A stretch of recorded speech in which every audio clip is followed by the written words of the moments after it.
वृंदावन धाम की जय। श्री धाम वृंदावन का बड़ा ही अद्भुत प्रभाव है। कोई भी, कितने भी लाखों शास्त्र क्यों ना हो, कितने लाखों ग्रंथ क्यों ना हो, लेकिन कोई ऐसा नहीं कि जो श्री धाम वृंदावन की महिमा का गुणगान कर सके। तो कहते हैं कि श्री धाम वृंदावन का बड़ा ही अद्भुत प्रभाव है। तो बोले कैसा अद्भुत प्रभाव है? तो कहते हैं कि जो लेश मात्र भी वृंदावन से संबंध रखता है, लेश मात्र भी, तो वृंदावन वास करना ये तो बहुत दूर की बात है कि आप वृंदावन में वास कर रहे हैं, ये तो बात बहुत ही दूरी की हुई। लेकिन कहते हैं कि जो लेश मात्र भी वृंदावन से जो संबंध रखता है, अपनापन अगर वो वृंदावन से थोड़ा सा भी कर लेता है, किसी के हृदय में थोड़ा सा भी अपनापन है श्री धाम वृंदावन के लिए, तो निश्चित ही श्री धाम वृंदावन अपने प्रेम मात्र से उसे वो पा लेगा। निश्चित ही अगर वो थोड़ा सा ही संबंध रखता है श्री धाम वृंदावन से, तो उसे श्री धाम वृंदावन का जो प्रेम है वो उस प्रेम को पा लेगा।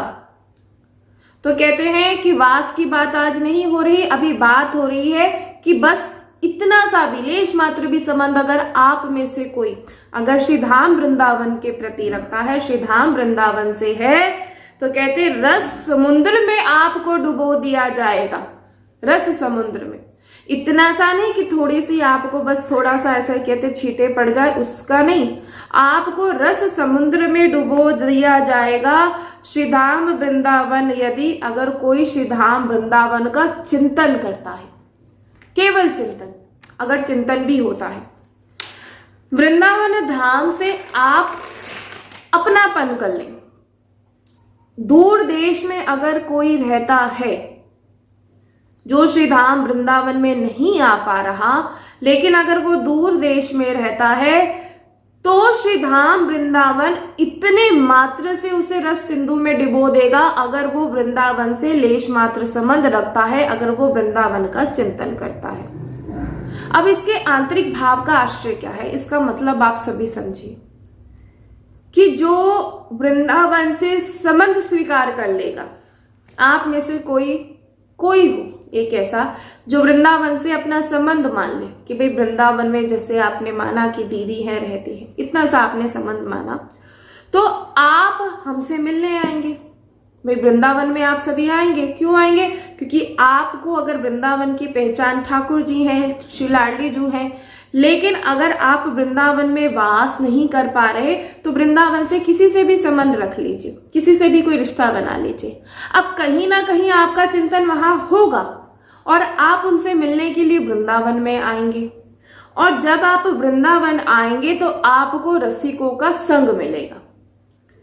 और क्योंकि किसी को भी, आप में से किसी को भी अगर वृंदावन का रसा अनुभव जो है, जो रस की प्राप्ति है, जो कहते हैं वृंदावन में ऐसा जो रस है उसका रसा स्वादन करने के लिए आपको वृंदावन के जो महापुरुष, जो रसिक जन है, उनका आपको संग करना पड़ेगा। और जब आपका संबंध श्री धाम वृंदावन से होगा तो आप बार बार श्री धाम वृंदावन आएंगे, और जब आप श्री धाम वृंदावन आएंगे तो आपका रसिकों से आपका संग होगा, और जब रसिकों से संग होता है तो फिर जो ये प्रेम रस, जो ये प्रेम का समुद्र है, इस समुद्र में आपको डुबो दिया जाएगा। अब यहाँ अभी हमने आप सभी से कहा कि केवल लेश मात्र संबंध करने से, लेकिन सबसे बड़ी बात ये होती है कि बाहर अन्य क्षेत्रों में जब आप रहते हैं, तब आपका चिंतन श्री धाम वृंदावन के लिए इतना नहीं हो पाता जो श्री धाम वृंदावन में रहते हुए हमें मिलता है। श्री धाम वृंदावन में हर समय जो चिंतन है वो श्री लाडली जी का होता है। अब ये बड़ी मुश्किल बात है भाई, जो कहते हैं कि हम बाहर रहते हुए भी श्री धाम वृंदावन का चिंतन करते हैं, हम उन सभी को प्रणाम करते हैं, लेकिन सबसे बड़ी बात यह है कि बहुत मुश्किल होता है कि बाहर रहते हुए श्री धाम वृंदावन का चिंतन करना। क्योंकि होता क्या है, जो हमारा शरीर है, जब बाहर अन्य क्षेत्रों में हम रहते हैं वो विषय सामग्रियों के बीच में रहता है, वो विषय पुरुषों के बीच में रहता है, और निरंतर हम प्रिया प्रीतम का चिंतन वहां करें तो ऐसा होना असंभव है। वहां निरंतर चिंतन नहीं हो पाता। आप लाख प्रयास कर ले, लेकिन फिर भी ऐसा होता है कि हमारा संग ऐसा हो जाता है कि जो संग के प्रभाव से हमारा भजन छूट जाता है, हमारा चिंतन फिर उसी संसार में हो जाता है। इसीलिए बाहर अन्य क्षेत्रों में रहते हुए प्रिया प्रीतम का चिंतन करना, श्री धाम वृंदावन का चिंतन करना बहुत मुश्किल हो जाता है। लेकिन श्री धाम वृंदावन में जब वास करते हैं तो हर समय चिंतन प्रिया लाल का ही रहता है। इसलिए जितने भी महा अनुभव हैं, जितने भी रसिक जन जिनका अनुभव ये कहता है कि अगर आप अपने इस तन को सत्संग में रखें, अगर इस तन को सत्संग में रखा जाए तो निश्चित ही आपका मन प्रेम में डूब जाएगा। जो ये सत्संग होता है ये इसीलिए ही किया जाता है, आपको उस प्रेम में डुबोने के लिए। श्री धाम वृंदावन क्योंकि सत्स्वरूप है, श्री वृंदावन धाम की रज जो है वो सत्स्वरूप है। श्री धाम वृंदावन की जो लताएं हैं वो सत्स्वरूप है, यमुना जी सत्स्वरूप है, रसिक जन सत्स्वरूप है। वृंदावन में रहने का मतलब है कि निरंतर अखंड सत्संग, हर समय सत्संग। आप किसी का भी संग कर लीजिएगा श्री धाम वृंदावन में, वो आपको प्रिया प्रीतम से कैसे उन्हें रिझाया जाता है, कैसे सेवा की जाती है, बस यही चर्चा होगी। और ये केवल एकमात्र सिर्फ श्री धाम वृंदावन में रहने से ही हो सकता है। जो ये रसिक जन है, जितने भी ये महा अनुभव है, जिनको अनुभव हो चुका है, तो देखिए इनके संग के प्रभाव से जो जगत की जो ये वांछा है, जगत की जो चाह है, ये जगत की जो मान बढ़ाई है, जगत की जो ये प्रतिष्ठा, ये सब नष्ट हो जाता है जब आप रसिक जनों का संग करते हैं। क्योंकि यहाँ कोई मान प्रतिष्ठा के लिए नहीं आया है, यहाँ कोई अपनी इच्छाओं के लिए नहीं आता श्री धाम वृंदावन में। अगर होता भी है, लेकिन रसिकों के संग से उस पर ऐसा प्रभाव होता है, ये सब उसका नष्ट हो जाता है। क्योंकि तन आपका अगर वृंदावन में है तो यहाँ सत्संग, अगर आप अपने तन को सत्संग में रखें, चाहे कहें कि हमसे सत्संग समझ में नहीं आ रहा, लेकिन आप बार बार जब सत्संग श्रवण करते हैं तो उसका प्रभाव आप पर होता है। और जब आप वृंदावन आकर रसिक जनों का संग करते हैं तो जो मोह है वो खत्म हो जाता है, और आप अपने आप ही, जब ये मोह खत्म हो जाएगा ना, मोह का आप त्याग कर देंगे, तो अपने आप ही अखंड वृंदावन का वास हो जाता है। अभी अखंड वृंदावन का वास क्यों नहीं हो पा रहा, अभी वृंदावन में वास क्यों नहीं मिल पा रहा? इसीलिए क्योंकि अभी हमें मोह है, अभी हमारी बहुत सारी इच्छाएं हैं, अभी हमारी बहुत सारी ऐसी सेवाएं हैं या बहुत सारी ऐसी जिम्मेदारी हैं जिससे हम मोह से ही जुड़े हुए हैं। क्योंकि भाई अगर आप खुद सोचिए, हमारे साथ अगर कोई भी ना हो, खुद सोचिए जरा, अगर आज हम अकेले हो, आप सभी अकेले हो, तो आज ही आप श्री धाम वृंदावन आ जाएंगे, क्योंकि कुछ बचता ही नहीं है। अब आप जो रुके हुए हैं, किस लिए रुके हैं? अपने इन सभी जो रिश्ते हैं, नाते हैं, इन सब के लिए तो रुके हैं, और इसे मोह ही कहा जाता है। और जब तक ये मोह का त्याग नहीं होता, तब तक प्रभु का प्रेम समझ में नहीं आता। ये बात आप जीवन में ध्यान रखिएगा। आप जब तक इस मोह को नहीं त्यागेंगे, तब तक प्रभु के प्रेम को नहीं समझ पाएंगे। और मोह का त्याग कैसे होता है? सत्संग से। मोह का त्याग कैसे होता है? रसिक जनों के संग से। क्योंकि रसिक जन उस मोह का त्याग कर चुके हैं। उन्हें क्या चाहिए? उन्हें तो बस हर समय अपने प्रिया प्रीतम, उनका अखंड भजन होता है। और ये किसका प्रभाव है? ये श्री धाम वृंदावन का प्रभाव है। ये भजन कैसे होता है? अखंड भजन कैसे होता है? प्रिया प्रीतम के लिए अश्रु कैसे प्रवाहित होते हैं? इनके प्रेम रस में जो सागर है उसमें कैसे डूबा जा सकता है? जब आप वृंदावन में वास करेंगे। लेकिन जो कहते हैं कि मैं बाहर रहते हुए भी वृंदावन का चिंतन करता हूं, हम बार बार कहते हैं होगा आपको, लेकिन हम प्रणाम करते हैं उन सभी को। लेकिन जो चिंतन श्री धाम वृंदावन में होता है, जो भजन श्री धाम वृंदावन में रहकर होता है, वो अन्य क्षेत्रों में नहीं होता। आप कितने भी प्रयास क्यों ना कर लें, लेकिन फिर भी आप कहीं ना कहीं उस संसार में फंसते ही फंसते हैं। आप कितने भी प्रयास कर लें, पूज्यपाद उड़िया बाबा महाराज के आश्रम में अभी भी जैसे जो संत रहते हैं तो वो बड़े प्रेमी महात्मा है।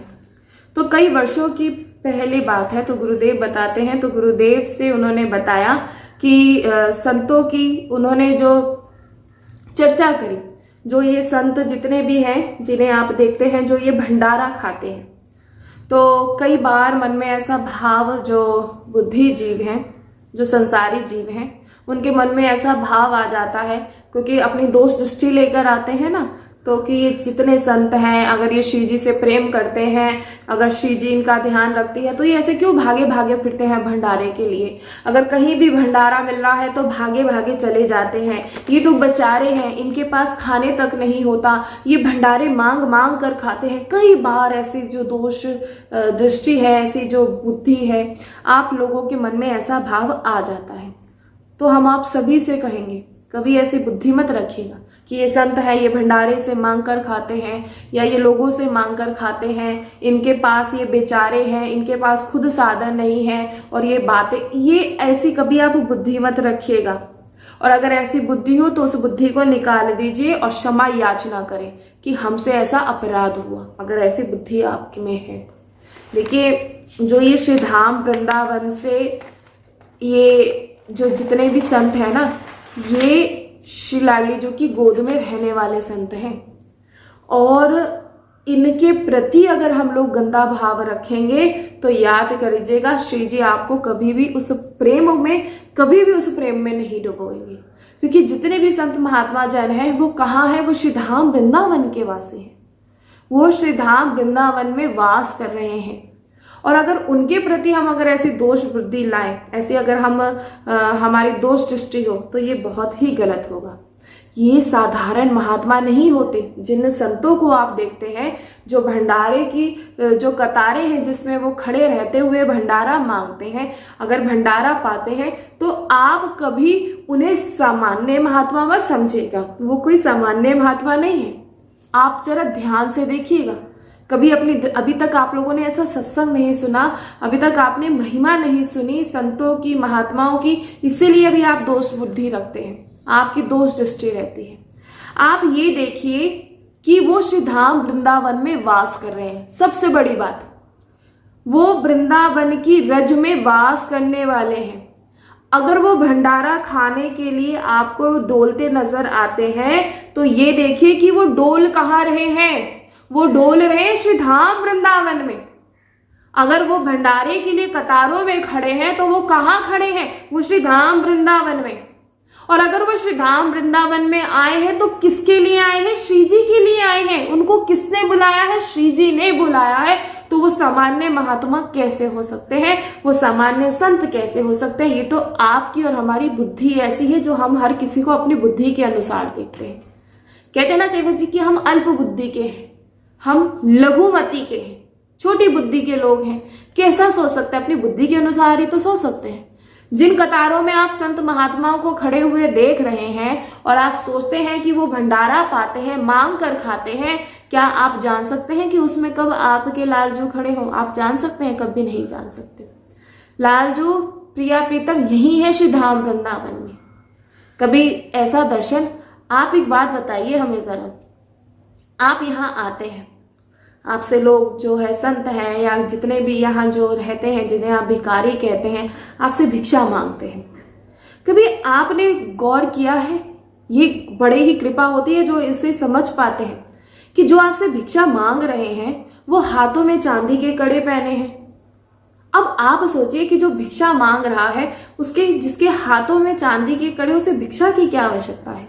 कभी सोचिए जो भिक्षा मांग रहा है उसका रूप इतना सुंदर है कि देखकर आप एकदम ऐसे हो जाए कि ऐसे भिक्षा। तो आप खुद सोचिए, आप नहीं जानते कि कब ऐसा आपको दर्शन हो जाए। और ऐसा ही दर्शन श्री धाम बरसाना में हमारे एक बहुत ही प्रिय भैया को हुआ। तो देखिए, वो पहले नहीं समझ पाए, लेकिन बाद में उन समझ में आया। जब जो मैया के रूप में आके जब उन्हें श्री जी का दर्शन हुआ तो बाद में समझ में आया, उस समय नहीं समझ में आता। कभी ऐसे ही आप लोग नहीं समझ पाएंगे क्योंकि सत्संग श्रवण नहीं किया है अभी तक। वही जैसी बुद्धि थी वैसी ही बुद्धि आज तक है। भंडारे में खड़े जितने भी संत महात्मा हैं, जब आप वृंदावन में आते हैं, अरे ये तो भंडारा मांग के खाते हैं, क्या भजन, क्या ऐसा भजन जो भंडारा मांग के खाना हो। तो खुद सोचिए कि वो है तो कहाँ है, वो श्री धाम वृंदावन में है। तो श्री जी ने उन्हें बुलाया है, श्री जी की गोद में वो सभी हैं। तो श्री जी उन्हें कि कोई भूखा ना रहे, इसीलिए किसी ना किसी को निमित्त बनाकर वो श्री धाम वृंदावन में भेजती है और भंडारा करवाकर अपने संतों का वो पेट उनका भरती है, उनका पालन पोषण करती है। आप खुद सोचिए, वो कुछ आपसे मांगते नहीं, वो तो बस उतना पाकर ही संतुष्ट हो जाते हैं और अपना भजन में लग जाते हैं। अगर आप लोगों में कोई ऐसी दोष बुद्धि हो तो हम सच कहते हैं आपका ये मार्ग रुक जाएगा, अगर ऐसी आप में दोष बुद्धि हो। तो उन्होंने बताया कि जो ये भंडारे जो संत महात्मा जन है जो भंडारे खाते हैं, इनकी बड़ी महिमा होती है, जिन्हें आप बड़ा साधारण से संत समझते हैं। क्योंकि आपकी दृष्टि में आज के समय में वही श्री जी का कृपा पात्र है कि श्री जी की जिसके पास जिसके साथ हजारों लाखों की भीड़ हो, लेकिन आप लोग नहीं जानते कि साधारण से संत जो घूम रहे हैं, जो श्री धाम वृंदावन में जो भंडारों की पंक्तियों में कतारों में खड़े होकर जो भंडारा पा रहे हैं, उनमें से न जाने कौन से ऐसे संत हैं जो महान संत हैं। आप और हम नहीं जान सकते किन्हें श्री जी कितना दुलार कर रही है, आप और हम नहीं जान सकते। ये नहीं कि जिसके पीछे अगर बहुत सारी भीड़ है तो वही वास्तविक में, ऐसा नहीं है भाई। यहाँ तो हर जगह दर्शन है, हर एक संत में श्री जी का दर्शन है। वो तो हमारी और आपकी दोष दृष्टि है कि हम उन्हें ऐसे साधारण सा समझ लेते हैं। तो उन्होंने बताया कि जो ये संत जन जो है जो भंडारा खाते हैं तो इनकी महिमा बताई। तो कि एक दिल्ली के सेठ थे, उन्होंने अपने गुरुजी से कहा कि हमारे पास सब रुपया है, व्यापार है, खूब सारी फैक्ट्रियां हैं, सब कुछ है, लेकिन बस क्या है कि मैं वृंदावन का वास नहीं कर सकता। क्यों नहीं कर सकता भाई? इतना सारा कारोबार है, इतना सारा व्यापार है, कैसे छोड़कर आऊं? मैं नहीं कर सकता। बच्चा है, एक बालक, उनका एक ही पुत्र था कि मैं कैसे आऊं, कि उसका भी मुझे देखना है। मैं वृंदावन वास तो नहीं कर सकता, लेकिन मैं कैसे वृंदावन का प्रेम रस लूं? सबका एक ही प्रश्न होता है कि भाई वृंदावन वास नहीं कर सकते, लेकिन वृंदावन का प्रेम रस कैसे लें? सबका यही प्रश्न। तो उनके गुरुजी ने उनसे कहा कि तुम एक काम करो, तुम वृंदावन आते जाते रहा करो, ठीक है तुम वास नहीं कर पा रहे, लेकिन तुम एक काम करो, वृंदावन आते जाते रहो। और हम आप सभी से कहना चाहेंगे, अगर आप वृंदावन वास नहीं कर पा रहे ना, तो इतना जरूर कीजिएगा, आप सभी वृंदावन ना आते जाते रहा करिएगा। अगर आप वृंदावन वास नहीं कर पा रहे, वृंदावन में समय समय पर आते रहिए, समय समय पे। जैसे ही समय निकले, ये जो आप कहीं घूमने के लिए जाते हैं, देखिए इतना धन आप सभी खर्च करते हैं, कभी खुद सोचिएगा, इतना धन आप सभी खर्च करते हैं, कहीं घूमने जाते हैं और अपना खुद को सोचते हैं कि हमें शांति मिलेगी। उस सभी धन को यहाँ आकर ना संतों की सेवा में लगा दीजिएगा और वो आपके कार्य भी आएगा। अब आप नहीं जानते कि कोई ऐसा रसिक जन है, कोई ऐसा संत जो न जाने कितना बड़ा भजनानंदी हो, जिस पर शिव जी की अपार कृपा हो, और अगर आप उसके लिए निमित्त बन जाए तो इससे बड़ी बात क्या हो सकती है। और ऐसे ही उनके जो सेठ थे, उनके गुरुजी ने उनसे कहा कि ठीक है तुम वृंदावन नहीं वास कर सकते तो तुम आते जाते रहा करो, और अगर तुम्हारे पास इतना धन है तो एक काम करो, यहाँ संतों की सेवा पर लगाओ। अगर आपके पास इतना धन है, अगर भजन नहीं बढ़ रहा ना, कि भजन नहीं हो पा रहा, या श्री धाम वृंदावन में वास कैसे करें, या अपने प्रभु को कैसे रिझाएं, क्योंकि यहाँ तो सब कुछ कृपा से ही होता है। श्री धाम वृंदावन किसी के कहने से आपको नहीं मिलेगा।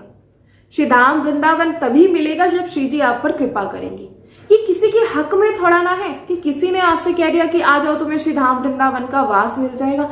ये किसी के हक में नहीं है। यहाँ वास अगर मिलना है या श्री धाम वृंदावन में आना है, यहाँ तक कि किसी रसिक जन से अगर आपका मिलना भी क्यों ना हो, तो वो सब श्री जी की कृपा से ही है, क्योंकि श्री जी जानती है कि कब किसको क्या देना है।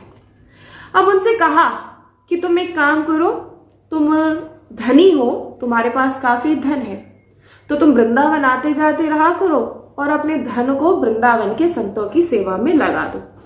अब बोले कि तुम हर एक महीने यहाँ भंडारा कराया करो। अब वो सेठ मान गया। अब उस सेठ ने क्या किया, संतों की सेवा करनी शुरू करी।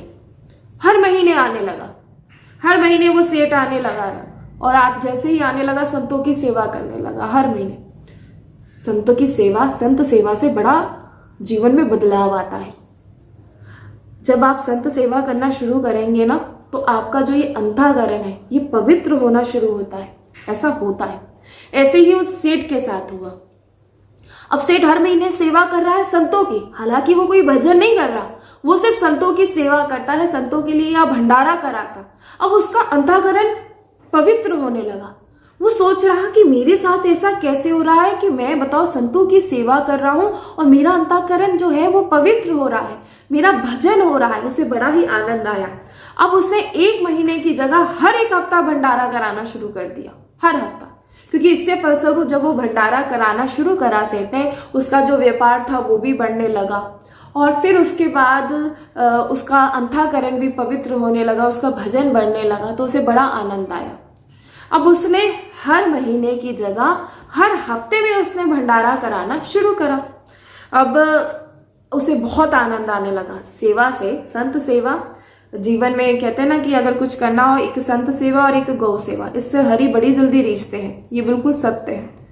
हो सकता है कि आपकी दृष्टि में जो उन पर कृपा है, आपकी दृष्टि में वो कृपा आपका अमंगल, आपको लगा कि मेरा अमंगल हुआ है, लेकिन हरि आपका कभी अमंगल नहीं करेंगे। श्री हरि हमेशा आपका मंगल करते हैं। और संत सेवा और गौ सेवा, ये दोनों सेवा जीवन में ऐसी है कि जिससे करने से आप कुछ नहीं कर सकते ना, तो आप ये सेवा करना शुरू कर दें। और हम तो यही कहेंगे कि आप लोगों में अगर श्री जी ने कृपा करी है आप सभी पर, तो यहाँ आकर सेवा अवश्य करें। और सेवा देखिए, हमेशा धन चाहिए हो सेवा के लिए, ये थोड़ा ना होता है कि धन होगा तभी जाकर सेवा करेंगे, ऐसा जरूरी नहीं होता। अगर आपके पास धन है तो आप धन से संबंधित कीजिए, आप भंडारा कराएं संतों को, जो भी जैसे है, जैसे उनकी आवश्यकता हो वैसे उसकी आवश्यकता पूर्ण करें उनकी। लेकिन अगर आपके पास धन भी नहीं है ना, तो एक सेवा और कर सकते हैं कि यमुना जी से जल लें और श्री धाम वृंदावन की लताओं में जल दीजिए। कहीं दिख रहा है, देखिए सेवा का भाव होता है, कहीं दिख रहा है कि गौ माता है, आप वृंदावन में देख लिया गौ माता बड़ी प्यासी है, तो कहीं से पानी का इंतजाम, जल का इंतजाम कराकर उन्हें जल पिलाइए। आपको दिख रहा है कि कोई किसी के बहुत ज़्यादा गर्मी है, किसी के पैर जल रहे हैं, उसके पास चप्पल नहीं है, वो परेशान है, तो जाकर उसे चप्पल दिला दीजिए। कभी लग रहा है कि बहुत ज़्यादा गर्मी है, कोई प्यासे है कि 10 रुपए की वो जो थैली, कुछ भी लिया, कुछ भी, सेवा का भाव होना चाहिए। कभी सेवा का भाव समझिए। सेवा का मतलब ये नहीं होता कि जा रहे हैं बड़े बड़े गौशालाओं में, जा रहे हैं बड़े बड़े आश्रम में और वहां जाके दान कराएं और हो गई सेवा। इसे ऐसे थोड़ा ना होती है। खुद अपने हाथों से सेवा करें। आप क्यों जाकर अपना बस जिम्मेदारी खत्म, नहीं, यहाँ आके जितना कहते हैं ना, जितना प्रभु ने दिया है उतनी आके सेवा अवश्य करें। सबसे बड़ी सेवा यहाँ लताओं में जल दे देना। कितनी गर्मी है, देखिए, लताओं में जल दे दीजिए। श्री राम वृंदावन में आके नए आप लताएं लगाइए, वृक्ष लगाइए और गौ सेवा कीजिए। कोई गौ माता नजर आ रही है, बीमार नजर आ रही है, कुछ उसका इलाज करा दीजिए, चारा डाल दीजिए, बंदरों को चने डाल दीजिए, गौ माता के मतलब बहुत सारी सेवाएं हैं। इसके लिए ये नहीं कि बहुत सारे धन की जरूरत होती है। अब जब आप ये सेवा करनी शुरू करेंगे ना, फिर आप देखिए आपके जीवन में कितना परिवर्तन आता है। अंतःकरण पवित्र हो जाता है। अहो भाग्य, ऐसा लगता है कि हुआ क्या पवित्र, कैसे ये मेरी परिवर्तन हुआ। अब ऐसे ही सेठ के साथ हुआ। अब सेठ ने क्या सोचा कि हर हफ्ते वो करा रहे थे, अब उन्होंने सोचा कि इन संतों की सेवा करके मेरे जीवन में इतना परिवर्तन हो रहा है, अंतःकरण पवित्र हो रहा है, तो क्यों ना इन सभी संतों को अपने घर में बुलाया जाए। तो आए सेठ जी और यहाँ संतों से प्रार्थना करी कि हर हफ्ते मैं यहाँ भंडारा कराऊंगा, लेकिन हर महीने में एक बार आप सभी को मेरे कुटिया में पधारना है, क्योंकि आप लोगों की चरण रज से जो मेरे भीतर के मेरे घर मतलब संतों की कहते हैं चरण रज जब घर में आ जाए, संतों की चरण रज, तो बहुत सारे आपकी जो घर की नेगेटिविटीज होती हैं वो कहीं ना कहीं दूर हो जाती है जब संत आते हैं। तो और संत जन अगर आपकी कुटिया में आए तो समझ जाइएगा आप लोगों का परम सौभाग्य है, अगर संत जन आपकी कुटिया में आते हैं। तो संत जन तो देखिए बड़े उदार होते हैं। उन्होंने देखा सेठ हर समय आता है, हर हफ्ते आता है, हम लोगों के लिए भंडारा करता है, तो वो जितने भी संत थे वो सब बैठ गए। अब हर महीने बस आने लगी और दिल्ली को रवाना होने लगे, और सभी संत जाते वहां पहुंचते तो सेठ उन सबका आदर सत्कार करता और उन सभी को प्रसाद पवाता और फिर भेंट देकर उन सबको विदा करता। अब क्या हुआ कि कई वर्ष बीत गए ये सब सेवा करते करते। एक दिन जो बस जब आकर खड़ी हुई तो एक ऐसे महात्मा बैठे, एक ऐसे संत बैठे उस बस में। सबसे पहले ऐसे वो आकर बैठ गए कि जो कभी वृंदावन की सीमा से बाहर नहीं गए थे। अब बाकी, और उस दिन उस बस में वो सबसे पहले आकर बैठ गए। अब बाकी जितने भी संत महात्मा थे वो सब आए, तो उन्होंने उनसे पूछा, अरे बाबा तुम जानते हो ये बस कहाँ जा रही है? कुछ नहीं बोले, चुप रहे। संतों की महिमा अलग ही होती है। तो बताया संतों ने कि ये बस दिल्ली जा रही है। वो कुछ नहीं बोले और चुपचाप बैठे रहे। तो सब पहुंचे दिल्ली। जब दिल्ली पहुंचे तो कुछ 2-4 महात्मा जन थे, तो उन्होंने सेठ से कहा कि आज तुम्हारा अहोभाग्य है, आज ऐसे संत तुम्हारी कुटिया में पधारे हैं जिन्होंने आज तक, जो एकांत में रहते हैं, कभी किसी भंडारे में नहीं जाते, और आज स्वयं तुम्हारी कुटिया में आए हैं, तो आज तो तुम्हारा बहुत बड़ा भाग्य है। अब वो सेठ बड़ा ही खुश हुआ कि बताओ ऐसे संत मेरे यहाँ आए हैं कि जो कभी भी वृंदावन की सीमा से बाहर नहीं गए, इसका मतलब मेरा तो बहुत अहोभाग्य हो गया। अब जो मेरा बिजनेस है या जो मेरा कुछ है, सब कुछ है, मेरा व्यापार, ये सब कुछ बढ़ेगा। उसने ऐसी आकांक्षा करी और जैसा नियम था उस सेठ का, सभी संतों का बहुत आदर किया, उनकी बड़ी सेवा करी, सबको भंडारा पवाया और फिर उसके बाद भेंट देने लगा। जब वो भेंट देने लगा, सबको भेंट दी, लेकिन जो संत जो थे, जो कभी वृंदावन की सीमा से बाहर नहीं जाते थे, जब उन संत को उस सेठ ने भेंट देना चाहा तो उन संत ने वो भेंट स्वीकार नहीं करी और बस इतना कहा कि वृंदावन तुम्हें बुला रहा है। अब सेठ ने उस समय ध्यान नहीं दिया। सेठ ने कहा, वृंदावन मुझे बुला रहा है? भाई मैं तो वृंदावन हर हफ्ते जाता हूँ। हो सकता है कि संत हैं कि उन्मत्त अपना रहते हैं, आज कुछ मस्ती में ऐसे ही कह दिया होगा। और सेठ ने इस बात को अनदेखा कर दिया और ज्यादा नहीं समझा, उसने इस बात पर ज्यादा ध्यान नहीं दिया। अब सबको रवाना किया, सभी रवाना हो गए। अब गौर से सुनिएगा आप सभी। सेठ ने सभी संतों की सेवा कर रहा था। सेठ अपने कुटिया में उसने सभी संतों को बुलाना शुरू किया और उन संत ने उनसे कहा कि वृंदावन तुम्हें बुला रहा है। सेठ ने सोचा कि संत ऐसे ही कह रहे हैं कि वृंदावन बुला रहा है, हाँ ठीक है, वृंदावन तो मैं हर हफ्ते जाता हूं, तो वृंदावन मुझे कहाँ बुला रहा है, हाँ ठीक है, कह दिया होगा। अब क्या हुआ कि अगले ही दिन जब सेठ जी ने उस बस को रवाना किया, तो अगले ही दिन, ये नहीं कि कुछ दिनों बाद, दूसरे ही दिन सेठ जी का इकलौता पुत्र था और उसका इतना भयानक एक्सीडेंट हुआ, उसकी सारी हड्डियां टूट गई। और हड्डियां टूट गई और जब उसे अस्पताल ले जाया गया तो अस्पताल ले जाते समय ही रास्ते में उनका लड़का पधार गया। अब तो महान शोक उत्पन्न हुआ, कितनी बड़ी कि इकलौता पुत्र और धनी सेठ और खूब संत सेवा करता है, उनका लड़का जो था वो गुजर गया। महान शोक। और बोले कि कह रहे थे अच्छे संत आए हैं, क्या अच्छे संत आए हैं, मेरा तो विनाश लीला शुरू हो गई, ऐसा उनके मन में भाव आया।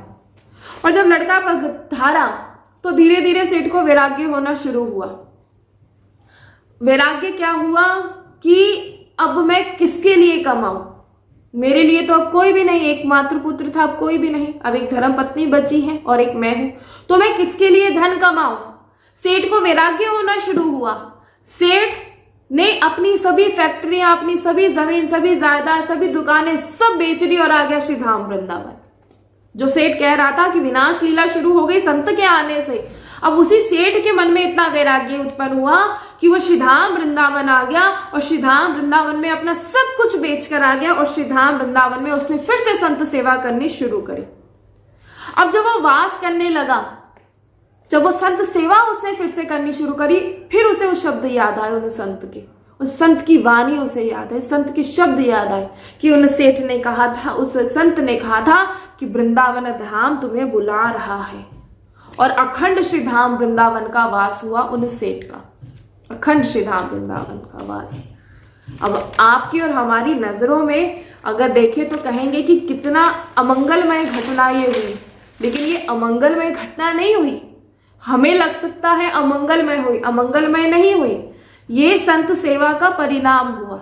जो उनका पुत्र, कहते हैं कि बाहर पुत्र उसका जरूर, उसका जो मृत्यु बाहर हुई, लेकिन सबसे पहले उसे श्री धाम वृंदावन का वास मिला। तो इसीलिए आप सभी से कहा जाता है कि जो ये जंजीरें हैं इसे काटना बड़ा मुश्किल हो जाता है। आज आपसे कहा जाए श्री धाम वृंदावन में वास करो, तो सबसे पहले आपके लिए क्या जाएगा? सबसे पहले आएगा आपका परिवार, आपके बच्चे, आपके ये घर, ये जायदाद, या कुछ संजोना है, बहुत जोड़ना है, सबसे पहले आपके मन में ये भाव आ जाएगा। लेकिन प्रभु की ऐसी कृपा हो जाती है कि प्रभु जब भी आपको, जब वृंदावन बुलाएंगे ना प्रभु, तो सब कुछ त्याग कर बुलवा लेंगे। ये उनके ऊपर है। इसलिए कहते हैं कि वृंदावन आपको जब बुलाएगा, वो उसका तरीका हो सकता है कि वो कैसे बुलाएगा वो नहीं जानता। ये जिसे हम अपना समझ रहे हैं वो कहाँ है हमारे अपने? कोई अपने नहीं। ये वृंदावन, इसलिए कहते हैं श्री पाद प्रबोधानंद महाराज जी कह रहे हैं कि ये अद्भुत है वृंदावन, इसकी महिमा कोई समझ नहीं सकता। इतना सा अगर लेश मात्र भी हो, गंध उसके हृदय में हो, तो श्री धाम वृंदावन के वास का प्रभाव से उसे उस रस में डुबो देंगे, उस प्रेम रस में उसे डुबो देंगे। अब सेठ, अब हम सोच सकते हैं कि अमंगलमय उसके साथ हुआ, लेकिन आप खुद सोचिए, क्या वो सेठ ऐसे अखंड वृंदावन वास कर सकता था? क्या ऐसे वास कर सकता था? लेकिन उसे वृंदावन वास मिला। और कैसा वास मिला? अखंड वृंदावन का वास। अभी आप सभी से कहा जाए कि सब कुछ अपना छोड़िए, जो भी कुछ है उसे बेच बाच कर आइए और यहाँ वृंदावन वास करें, कोई नहीं आना चाहेगा। जो कहते हैं ना मुझे वृंदावन वास करना है, उसे भी ऐसा लगेगा कि नहीं भाई, ऐसे कैसे चले जाएं, ऐसे कैसे हो जाए। लेकिन हम बार बार कह रहे हैं कि अभी भी समय है, आप आ जाइए।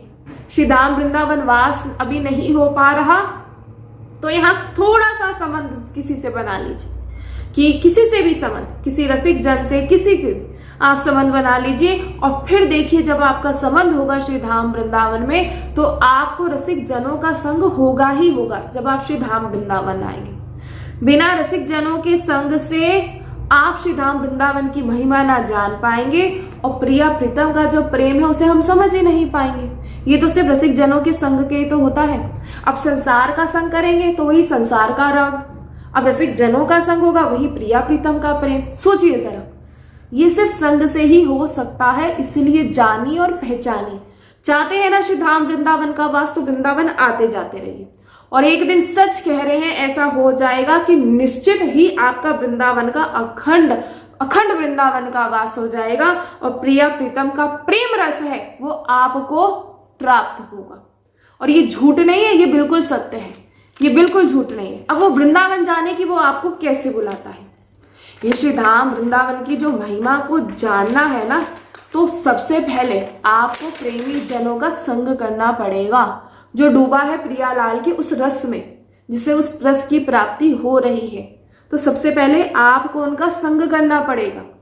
बिना प्रेमी संतों के आप जब तक संग नहीं करेंगे ना, तो आप चाहे वृंदावन में भी रह लीजिए, लेकिन जब तक संग नहीं करेंगे तो वृंदावन में रहते हुए भी आप वृंदावन के सुख का अनुभव नहीं कर पाएंगे। और ये निश्चित है।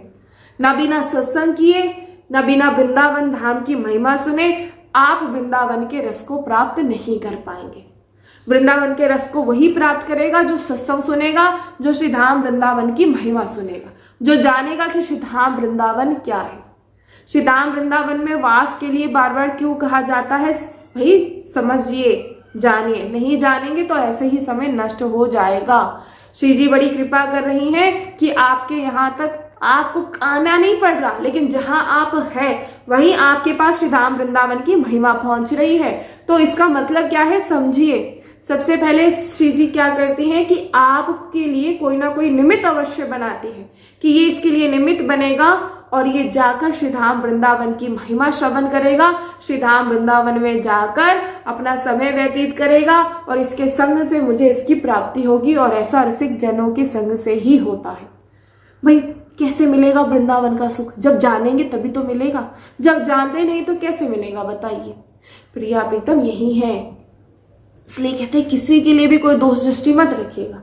आपकी जहां दोष दृष्टि हुई वहीं आपका ये मार्ग रुक जाएगा, जहां आपकी दोष दृष्टि रुकी। इसलिए जानिए समझिए, बार बार क्यों कहा जा रहा है कि आ जाइए श्री धाम वृंदावन, आप फंसे ही रह जाएंगे।